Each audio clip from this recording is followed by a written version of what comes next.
Hi, welcome to soulful stories. Avani episode number 3. అవని కళ్ళు తిరిగి పడిపోగా అప్పుడే లక్ష్మి ఇద్దరు పెద్ద మనుషులను తీసుకుని వచ్చింది.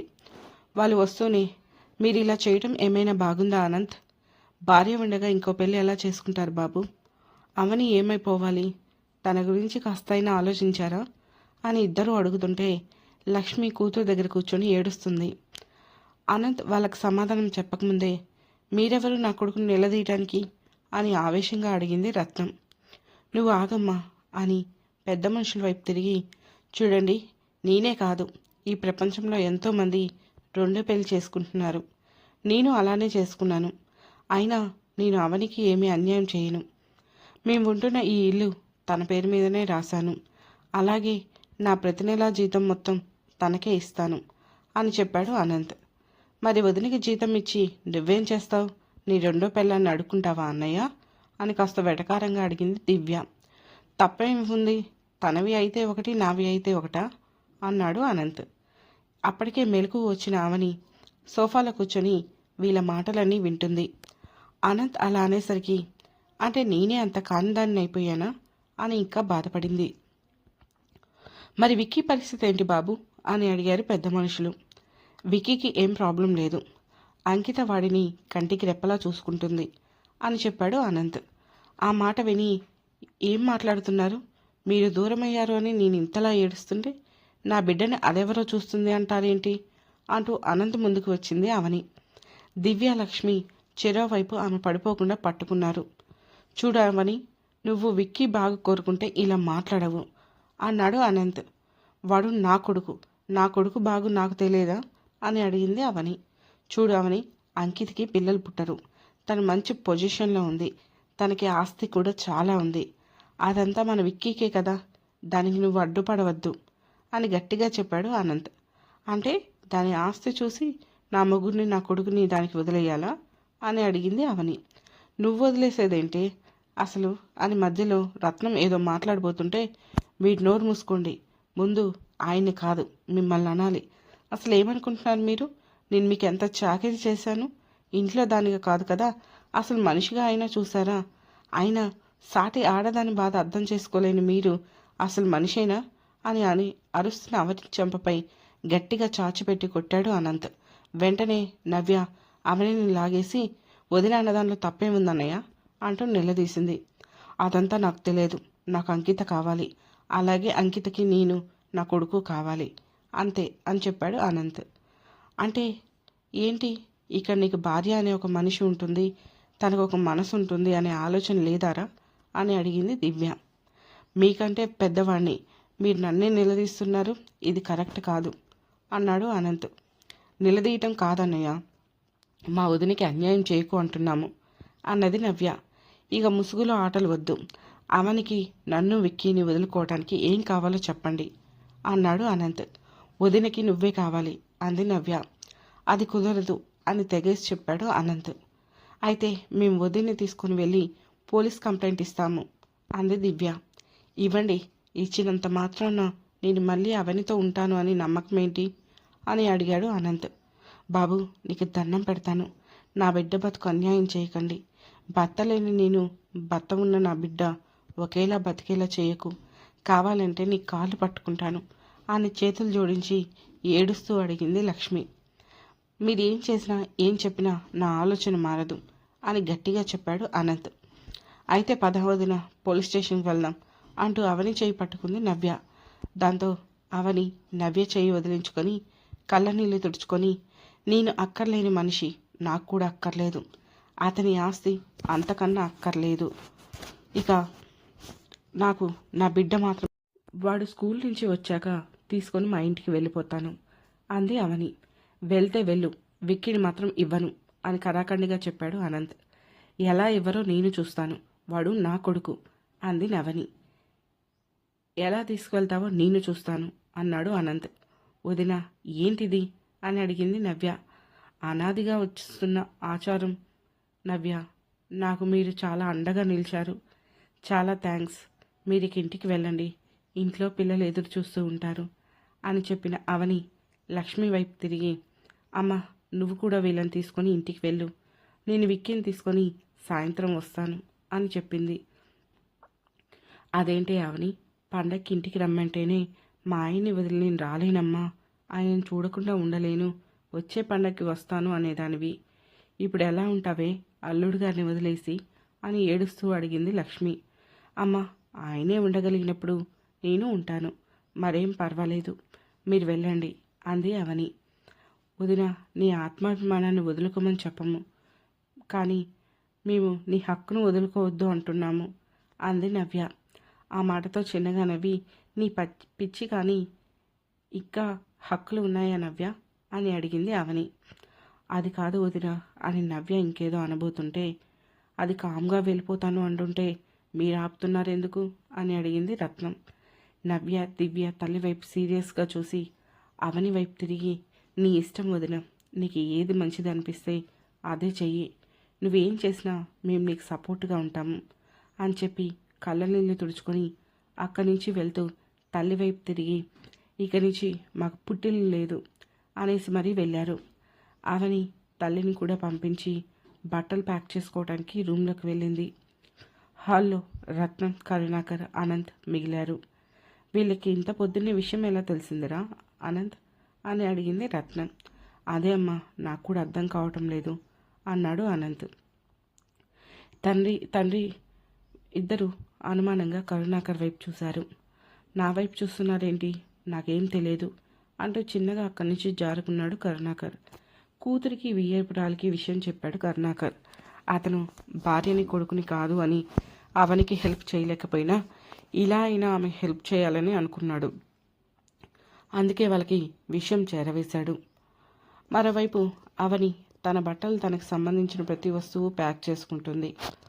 అనంత్కి అవని వెళ్ళిపోతా అంటూ ఉంటే ఎందుకో బాధగా ఉంది. అలా కూర్చొని ఆలోచిస్తూ ఉన్నాడు. అసలు అంకిత ఎందుకు నా లైఫ్లోకి వచ్చింది? అవనిని నన్ను వేరు చేయడానికి వచ్చిందా? నేనెందుకు అంకితని దూరం పెట్టలేకపోయాను? అసలు ఎందుకు అంకితకి దగ్గరయ్యాను అని ఆలోచిస్తూనే మళ్ళీ అంతలో తల విదిలించి, నేనేంటి ఇలా ఆలోచిస్తున్నాను, అంకిత గురించి నెగిటివ్గా ఆలోచించకూడదు, అలా ఆలోచిస్తే మొదటికే మోసం వస్తుంది అని ఫ్రెష్ అవ్వడానికి రూమ్లోకి వెళ్ళిపోయాడు అనంత్. రత్నం ఇన్ని రోజులు పని పిల్లని పెట్టుకున్నందుకు చింతిస్తూ ఆకలి వేయటంతో ఇక అవనిని అడిగే సీన్ లేక చిన్నగా వంట స్టార్ట్ చేసింది. అప్పటికే టైం మధ్యాహ్నం 2 గంటలు అవుతుంది. దాంతో కరుణాకర్ ఆకలి అని అరుస్తున్నాడు. వంట చేసి ఆయనకింత పెట్టి అనంతని పిలిస్తే వద్దు అన్నాడు అని తను తిని ఆపసోపాలు పడుతూ గిన్నెలన్ను తోముతూ కూర్చుంది రత్నం. ఆమె ఆ పని చేసి సంవత్సరాలు అయిపోయింది. అవని బయటికి వెళ్ళి హోటల్లో టిఫిన్ చేసి వచ్చి సోఫాలో కూర్చుంది. ఆమెను చూస్తుంటే రత్నంకి కోపం వస్తుంది. చూడు ఎలా కూర్చుందో నా ముందే, అసలు భయం పోయింది దీనికి. అయినా నాకెందుకులే, ఇంకాసేపు అయితే ఇది ఈ ఇంటి నుంచి శాశ్వతంగా వెళ్ళిపోతుంది అని పని చేసుకుంటూనే తిట్టుకుంది రత్నం. రూమ్లో ఉన్న అనంత్ అవని వెళ్ళటానికి సిద్ధపడింది. ఇక తనని ఆపలేను, కానీ విక్కీని తీసుకువెళ్లకుండా ఆపడం ఎలా అని ఆలోచిస్తున్నాడు. పొద్దున్నుంచి అంకితకి ఫోన్ చేయలేదు. అయినా రోజు ఎక్కడున్నా గంటకి ఒకసారి ఫోన్ చేస్తుంది, ఈరోజు చేయలేదేంటి అని మనసులో అనుకుంటూ ఫోన్ తీసుకొని అంకితకి కాల్ చేశాడు అనంత్. అయితే అంకిత ఫోన్ నాట్ రీచబుల్ అని వస్తుంది. అవుట్ సైడ్ డ్యూటీకి వెళ్ళినట్లుంది అని ఫోన్ పక్కన పెట్టి మళ్ళీ ఆలోచిస్తూ కూర్చున్నాడు అనంత్. టైం అప్పటికే 4:30 అయ్యింది. విక్కీ కోసం బస్ దగ్గరికి వెళ్ళింది అవని. తను వెళ్ళిన 5 నిమిషాలకి బస్ వచ్చింది. గబగబా బస్ దగ్గరికి వెళ్ళింది. అక్కడ దిగే పిల్లలంతా దిగారు. విక్కీ మాత్రం దిగలేదు. విక్కీ ఎక్కడా అని బస్ అబ్బాయిని అడిగితే పొద్దున కూడా బస్సు ఎక్కలేదు అని చెప్పాడు అతను. దాంతో కంగారు వచ్చేసిన అవని విక్కీ క్లాస్మేట్ బాబీని విక్కీ గురించి అడిగింది. ఈరోజు అసలు విక్కీ స్కూల్కే రాలేదంటీ అని చెప్పాడు బాబీ. ఆ మాటతో అవనికి భయం వేసింది. గబగబా ఇంటికి వెళ్ళి అనంత్ అనంత్ అని గట్టిగా అరిచింది. పెళ్ళైన ఇన్ని సంవత్సరాల్లో ఏ రోజు పొరపాటును కూడా అవని అతని అలా పేరు పెట్టి పిలిచింది లేదు. దాంతో రత్నం రూమ్లోంచి బయటికి వస్తూ, నీకెంత పొగరే, భర్తను పేరు పెట్టి పిలుస్తున్నావు అన్నది. అనంత్ కూడా ఆశ్చర్యపోయాడు. ఏ రోజు తన సరదాకి అడిగినా కూడా తన పేరు పెట్టి పిలవను అన్న కూడా పిలిచేది కాదు అవని. ఇప్పుడు అలా పిలుస్తుంది అని కోపం వచ్చేసింది. కానీ వచ్చి అవని ముందు నిల్చొని, ఏంటి అవని అని అడిగాడు అనంత్. నా బాబు ఎక్కడా అని అడిగింది అవని. స్కూల్కి వెళ్ళాడు, అయినా బస్సు వచ్చే టైం అయింది, నువ్వు ఇంకా రోడ్డు దగ్గరికి వెళ్ళలేదేంటి అని అడిగాడు అనంత్. బస్సు వచ్చింది కానీ విక్కీ రాలేదు. అసలు ఈరోజు వాడు స్కూల్కే వెళ్ళనే లేదంట. ఏం చేశారు నువ్వు అది కలిసి నా కొడుకుని అని ఏడుస్తూ అడిగింది అవని. ఆ మాటతో షాక్ అవుతూ, వాడు నా కొడుకు కూడా అవని, నేనేం చేస్తాను వాడిని అని అడిగాడు అనంత్. ముందు పిల్లాడి గురించి కనుక్కోరా, పొద్దున ఆ పిల్ల తీసుకుపోయింది కదా అన్నాడు కరుణాకర్. ఆ నాన్న అంటూ ఫోన్ తీసుకుని అంకితకి ఫోన్ చేశాడు అనంత్. అంకిత నెంబర్ మళ్ళీ నాట్ రీచబుల్ వచ్చింది. విక్కీ ఏమయ్యాడా అని అనంత్కి కూడా టెన్షన్గా ఉంది. అందుకే విక్కీ అంకిత ఎక్కడున్నారా అని డ్రెస్ చేంజ్ చేసుకొని బండి తీసుకొని వెతకడానికి వెళ్ళాడు అనంత్. అవని అక్కడే ఏడుస్తూ కూర్చుంది. అవనిని చూస్తుంటే కరుణాకర్కి చాలా బాధగా అనిపించింది. ఆనంద్ 2 గంటల పాటు వాళ్ళ కోసం చాలా చోట్ల వెతుకుతూనే ఉన్నాడు, కానీ ఎక్కడా వాళ్ళు కనిపించలేదు. అవనికి టైం గడుస్తున్న కొద్దీ భయం పెరిగిపోయింది. నేను బాబుని ఇవ్వను అన్నాను అని నా మీద ఈ విధంగా పగ తీర్చుకుంటున్నారు వీళ్ళు. అసలు నేను వీళ్ళకి ఏం అన్యాయం చేశాను? ఎందుకు నన్ను ఇంతలా బాధ పెడుతున్నారు? వాళ్ళకి అడ్డు రాకుండా తప్పుకుంటున్నాను కదా, ఇంకా ఏంటి వాళ్ళ ప్రాబ్లం?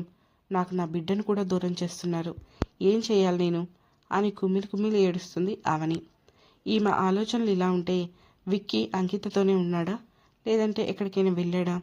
ఇద్దరు ఇంటి నుంచి ఒకేసారి బయటికి వచ్చారు. యాక్సిడెంట్ ఏమైనా అయి ఉంటుందా, లేదంటే ఇంకా ఏమైనా ప్రమాదంలో కానీ లేరు కదా అనుకోగానే అనంత్కి గుండె ఆగినంత పని అయింది. వెంటనే బైక్ని సైడ్కి ఆపేశాడు. నో, అలా ఏం జరిగి ఉండదు అని కళ్ళల్లో వచ్చిన నీళ్ళని తుడుచుకొని మళ్ళీ బైక్ స్టార్ట్ చేసుకొని వెతకడానికి బయలుదేరాడు అనంత్. సరిగా 9-10 నిమిషాలకు ఇంటి ముందర కార్ వచ్చి ఆగింది. ఆ కార్ శబ్దం రాగానే ఆమెని పరిగెత్తుకుంటూ బయటికి వెళ్ళింది. అంకిత విక్కీ కార్ నుంచి దిగుతున్నారు. అలాగే వాళ్ళిద్దరి చేతుల్లో చాలా బొమ్మలున్నాయి. విక్కీ ఇలా కార్ దిగగానే అవనిని చూసి మమ్మీ అంటూ వెళ్ళి హక్ చేసుకున్నాడు. అవనిని విక్కీని ఎత్తుకొని ముద్దు పెట్టుకొని ఎక్కడికి వెళ్ళావు కన్నా ఇప్పటి వరకు అని అడిగింది. అది మమ్మీ, అంకిత అమ్మ నన్ను ఈరోజు తన కార్లో ఊరంతా తిప్పింది, ఐస్ క్రీమ్స్ కూడా చాలా కొనిచ్చింది. ఇంకా మేము పార్క్కి కూడా వెళ్ళాము, మాల్కి కూడా వెళ్ళాము, బొమ్మల షాప్కి వెళ్ళి బొమ్మలు కూడా తెచ్చుకున్నాము. ఇంకా ఈరోజు అంకిత అమ్మ నేను చాలా ఎంజాయ్ చేశాము అన్నాడు విక్కీ. విక్కీ అలా అవనికి చెప్తుంటే అంకిత అలానే నిల్చొని నవ్వుతూ విక్కీ వైపు చూస్తూ ఉంది. విక్కీని ఎత్తుకొని ఉన్న అవని అలానే వచ్చి అంకిత చెంపపై లాగిపెట్టి ఒక్కటిచ్చింది. అప్పుడే విక్కీ కోసం వెతికి వెతికి అక్కడికి వచ్చిన అనంత్ అవని అంకితని అలా ఆరుబయట కొట్టడం చూసి కోపంగా అవనిపై చెయ్యెత్తాడు. అవని కూడా కోపంగా అనంత్ వైపు చూసింది. దాంతో ఎత్తిన చేతిని అలానే ఆపేశాడు అనంత్. ఇద్దరి వైపు కిందకి మీదకి చూసి విక్కీని తీసుకొని ఇంట్లోకి వెళ్ళింది అవని. తనవి విక్కీవి ప్యాక్ చేసిన సామాన్లు తీసుకొని అవన్నీ హాల్లో పెట్టిన విక్కీని తీసుకొని ఆటో కోసం బయటికి వెళ్ళింది అవని. అప్పటికే ఇంట్లోకి వచ్చిన ఆనంద్, అంకిత అదంతా చూసి ఇక్కడి నుంచి వెళ్ళిపోవటానికి అవని సిద్ధపడిందని అనుకున్నారు. అంకిత అనంత్ వైపు చూసి ఇంట్లోకి వెళ్ళిపోయింది. ఆ చూపులో అనంత్కి ఎన్నో అర్థాలు అర్థమవుతున్నాయి. విక్కీ ఉంటేనే నీతో ఉంటాను, లేదంటే నువ్వు నాకు వద్దు అని చెప్పకనే చెప్పింది. అవని ఆటో తీసుకొని వచ్చింది. సామాన్ కోసం ఇంట్లోకి రాగానే అనంత్ అవనికి అడ్డం తిరిగి, అవని మళ్ళీ చెప్తున్నాను, నేను నిన్ను వెళ్ళమని చెప్పలేదు, నువ్వు ఇప్పటికైనా ఇక్కడ ఉండొచ్చు, అలాగే నువ్వు వెళ్ళాలి అనుకుంటే వెళ్ళవచ్చు, కానీ విక్కీని తీసుకెళ్ళడానికి నేను ఒప్పుకోను అన్నాడు. నన్ను విక్కీని తీసుకెళ్ళొద్దు అని చెప్పడానికి మీరెవరు? నా కొడుకుని నేను తీసుకువెళ్తాను అన్నది అవని. లేదు, నేను ఒప్పుకోను, వాడి మీద నీకు ఎంత హక్కు అయితే ఉందో నాకు అంతే హక్కు ఉంది అన్నాడు అనంత్. హక్కుల గురించి మాట్లాడితే నేను చాలా మాట్లాడాల్సి వస్తుంది మిస్టర్ అనంత్ అని అంతే కోపంగా అంది అవని. నీ దగ్గర వాడు హ్యాపీగా ఉండలేడు అవని, వాడిని ఇక్కడే ఉంచు అని చెప్పాడు అనంత్. ఎందుకు ఉండలేడు? పిల్లలు అమ్మ దగ్గరికి మించి ఎక్కడ సంతోషంగా ఉంటారు అని అడిగింది అవని. నీ దగ్గర వాడు ఎలా హ్యాపీగా ఉంటాడు? పిల్లలు సంతోషంగా ఉండాలంటే కేవలం ప్రేమ ఉంటే సరిపోదు. అయినా అవి నీ దగ్గర ఏముంది అని వాడిని హ్యాపీగా చూసుకుంటాను అంటున్నావు. వాడికి కావాల్సినవన్నీ కొనివ్వగలవా? నువ్వు కనీసం వాడిని మంచి స్కూల్లో అయినా చదివించగలవా? నీ దగ్గర డబ్బు లేదు. మీ నాన్న సంపాదించిన ఆస్తిపాస్తులు లేవు. మరి వాడిని ఎలా పెట్టి పోషిస్తావు? నువ్వు అనొచ్చు, కూలికి పనికి పోయి వాడిని పోషించుకుంటా అనే సినిమా డైలాగు. కానీ అదంతా ఈజీ కాదు. ఆ డబ్బుతో నువ్వు కనీసం వాడికి తిండి కూడా పెట్టలేవు. అందుకే అక్కి, ప్లీజ్ నా మాట విను. నువ్వు విక్కీని ఇక్కడే ఉండండి. నువ్వు ఉండకపోతే కనీసం విక్కీని అయినా ఇక్కడ ఉంచు అని చెప్పాడు అనంత్. అతను మాట్లాడిన మాటలన్నీ వింటూ ఉంటే అవనికి కూడా నిజం అనిపిస్తుంది. ఒక క్షణం పొద్దున్నుంచి ఉన్న ధైర్యం అంతా పోయింది. కానీ నా మనసు చంపుకొని ఇక్కడ ఉండి వాళ్ళ కాళ్ళ దగ్గర బ్రతకాల్సిన అవసరం అయితే లేదు అని అనుకుంటూ ఉండగా ఇంతలో లోపల నుంచి అంకిత బయటికి వచ్చింది. అప్పటికే పరిస్థితి చేయి దాటిపోతుంది అని అవని బాబుని తీసుకుని వెళ్తుంది అని ఆమెకు అర్థమైంది. చివరిగా తన ప్రయత్నం తను చేయాలి అనుకుంది అంకిత. వస్తూనే, విక్కీ నాన్న, నువ్వు మమ్మీ దగ్గర ఉంటావా డాడీ దగ్గర ఉంటావా అని అడిగింది అంకిత. ఆ చిన్ని బుర్రకి ఏం అర్థం కాలేదు. వాడు చిన్నవాడు, ఏది మంచు ఏది చెడు అని ఆలోచించే జ్ఞానం లేనివాడు. తనతో ఎవరు బాగుంటే, తనకి ఎవరు ఐస్ క్రీమ్స్ కొనిస్తే, ఎవరు బొమ్మలు కొనిస్తే వాళ్ళు బెస్ట్ అని అనుకుంటాడు. మమ్మీ అయితే ఐస్ క్రీమ్ వద్దు జలుబు చేస్తుంది అంటుంది. బొమ్మలు అడిగితే, ఇది వద్దు నాన్న, నీకు పనికి రాదు, అది వద్దు, చూడు ఎంత డెలికేట్గా ఉందో అని తనకి నచ్చినవి కాకుండా వేరేవి కొనిస్తుంది. ఇక డాడీ మమ్మీ ఏమంటే దానికి సరే అంటాడు. నాకు నచ్చినవి కొనివ్వడు. ఇదే వాడికి వచ్చిన ఆలోచనలు. అంతకుమించి వాడు ఏం ఆలోచించలేకపోయాడు. నాకు మమ్మీ వద్దు డాడీ వద్దు, అంకిత అమ్మ కావాలి అని అవని చేయి వదిలేసి అంకిత దగ్గరికి పరిగెత్తుకుంటూ వెళ్ళిపోయాడు విక్కీ. అంతే, అవని ఈసారి నిజంగా బ్రతికుండి చచ్చిపోయింది. ఆ తర్వాత ఏం జరిగిందో తెలుసుకోవాలి అంటే వెంటనే మా సోల్ఫుల్ స్టోరీస్ ఛానల్ని సబ్స్క్రైబ్ చేసుకొని అవని స్టోరీలోని నెక్స్ట్ ఎపిసోడ్ని వినండి.